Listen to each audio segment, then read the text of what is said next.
چلیں آج بات کرتے ہیں ایک ایسی کہانی کی جو ایمان، ثابت قدمی اور آزمائشوں کے اصل مطلب کو سمجھاتی ہے۔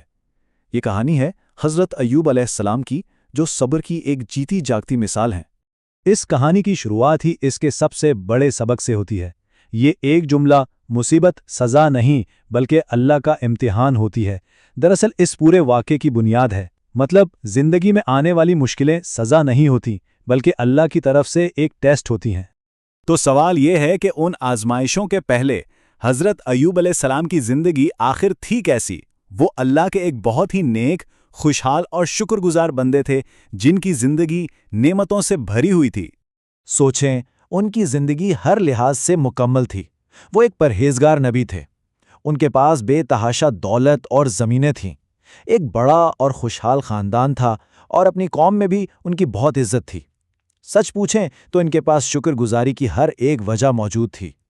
اور بس یہیں سے ابلیس کا چیلنج شروع ہوتا ہے۔ اس نے اللہ تعالیٰ کے سامنے یہ کہا کہ ایوب کا ایمان اور ان کی شکر گزاری تو صرف ان کی خوشحالی کی وجہ سے ہے۔ اگر یہ ساری نعمتیں ان سے چھین لی جائیں تو وہ کبھی شکر گزار نہیں رہیں گے۔ اور پھر اللہ کی اجازت سے آزمائشوں کا ایک ایسا سلسلہ شروع ہوا جس نے حضرت ایوب کے ایمان کو اس کی آخری حد تک پرکھنا تھا۔ سب سے پہلی آزمائش ان کی روزی روٹی پر آئی۔ دیکھتے ہی دیکھتے ان کے سارے لہلہاتے کھیت جل کر راکھ ہو گئے۔ ابھی وہ اس نقصان سے سنبھلے بھی نہیں تھے کہ ان کے تمام جانور جو ان کی دولت کا ایک بہت بڑا ذریعہ تھے، ایک ایک کر کے مر گئے۔ اور پھر وہ صدمہ آیا جو سب سے بڑا اور دل دہلا دینے والا تھا۔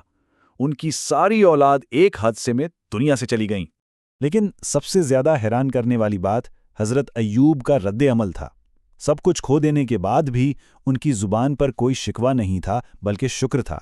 انہوں نے کہا، الحمدللہ، یہ وہی تھا جس نے دیا اور وہی ہے جس نے واپس لے لیا۔ ابلیس نے جب دیکھا کہ ایوب کا ایمان تو اب بھی ویسا کا ویسا ہے تو اس نے اللہ سے مزید مہلت مانگی۔ اللہ نے اسے ایوب کے جسم پر تو اختیار دے دیا لیکن ان کے دل اور ایمان پر نہیں۔ اب آزمائش کا دوسرا اور کہیں زیادہ شدید مرحلہ شروع ہوا یہ کہ حضرت ایوب ایک ایسی سخت بیماری میں مبتلا ہو گئے کہ ان کے جسم میں کیڑے پڑ گئے۔ ان کی یہ حالت دیکھ کر دوست، رشتہ دار سب لوگ انہیں اکیلا چھوڑ گئے، سوائے ایک انسان کے، ان کی وفادار بیوی۔ یہاں ایک ساتھ دو عظیم خوبیوں کا امتحان ہو رہا تھا۔ ایک طرف حضرت ایوب کا صبر تھا، جو اتنی شدید جسمانی تکلیف کے باوجود بھی اللہ کا شکر ادا کر رہے تھے، اور دوسری طرف ان کی بیوی کی وفاداری تھی، جو سب کے چھوڑ جانے پر بھی ان کے ساتھ کھڑی رہیں اور ان کا خیال رکھنے کے لیے مزدوری تک کرتی تھیں۔ ابلیس نے اپنی آخری کوشش کی۔ وہ ایک ڈاکٹر کا روپ بدل کر آیا اور حضرت ایوب کی بیوی سے کہا کہ وہ ان کے شوہر کو ٹھیک کر سکتا ہے، لیکن اس کی ایک شرط ہے کہ وہ اپنے رب سے نا امید ہو جائیں۔ جب ان کی بیوی نے یہ بات حضرت ایوب کو بتائی تو انہیں بہت دکھ ہوا۔ انہوں نے کہا، کیا تم یہ چاہتی ہو کہ میں علاج کے لیے اپنے اللہ سے امید چھوڑ دوں؟ اسی تکلیف میں انہوں نے قسم کھا لی کہ جب وہ ٹھیک ہو جائیں گے تو اپنی بیوی کو سزا دیں گے۔ سالوں کی تکلیف کے بعد آخر کار وہ لمحہ آیا جب حضرت ایوب نے اپنے رب کو پکارا، اور یہ اس کہانی کا سب سے جذباتی اور اہم موڑ ہے۔ اور ان کے الفاظ یہ تھے، اے میرے رب، مجھے دکھ نے گھیر لیا ہے اور تو سب رحم کرنے والوں سے زیادہ رحم کرنے والا ہے۔ دیکھیں، اس دعا کی خاص بات یہ ہے کہ یہ کوئی شکایت نہیں تھی، یہ تکلیف کا گلہ نہیں تھا، بلکہ ایک بندے کا اپنے رب کے سامنے محبت سے اپنی کمزوری کا اعتراف تھا، اس یقین کے ساتھ کہ وہی تو سب سے بڑا رحم کرنے والا ہے۔ اس عاجزی بھری دعا کے فوراً بعد اللہ کی رحمت جوش میں آئی۔ اب صبر کا پھل ملنے کا وقت آ گیا تھا اور حضرت ایوب کی زندگی میں ایک معجزے کے ساتھ شفا کا آغاز ہوا۔ اللہ کی طرف سے حکم آیا کہ اپنا پاؤں زمین پر مارو۔ جیسے ہی انہوں نے ایسا کیا، وہاں سے پانی کا ایک چشمہ پھوٹ پڑا۔ پھر حکم ہوا کہ اس مبارک پانی سے نہاؤ اور اسے پیو۔ اور بس چند ہی لمحوں میں وہ نہ صرف پوری طرح ٹھیک ہو گئے بلکہ پہلے سے بھی زیادہ صحت مند اور مضبوط ہو گئے۔ اللہ نے ان کی تمام نعمتیں، ان کی دولت، ان کا خاندان، سب کچھ پہلے سے بھی بڑھ کر انہیں واپس لوٹا دیا۔ تو آئیے اب اس کہانی سے ملنے والے انمول اسباق پر بات کرتے ہیں۔ اس پورے واقعے میں آنے والی نسلوں کے لیے بہت گہری حکمت چھپی ہے۔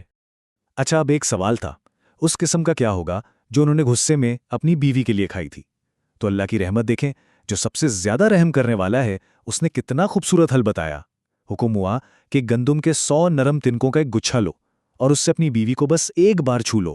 اس طرح قسم بھی پوری ہو گئی اور اس وفادار بیوی کو ذرا بھی تکلیف نہیں ہوئی۔ یہ ہے اللہ کی رحمت اور انصاف کی بہترین مثال۔ تو اس پوری کہانی سے 3 بنیادی خوبیاں سامنے آتی ہیں: صبر یعنی مشکل میں ایمان نہ ہارنا، شکر یعنی آسانی ہو یا مشکل ہر حال میں اللہ کا شکر ادا کرنا، اور وفاداری یعنی مشکل وقت میں اپنے پیاروں کا ساتھ کبھی نہ چھوڑنا۔ اور آخر میں یہ سوال ہم سب کے لیے ہے کہ ہماری اپنی زندگیوں میں صبر کا کیا مقام ہے؟ حضرت ایوب کی کہانی ہمیں یاد دلاتی ہے کہ ہر مشکل کے بعد آسانی ہے، بس شرط یہ ہے کہ صبر اور شکر کا دامن ہاتھ سے نہ چھوٹے۔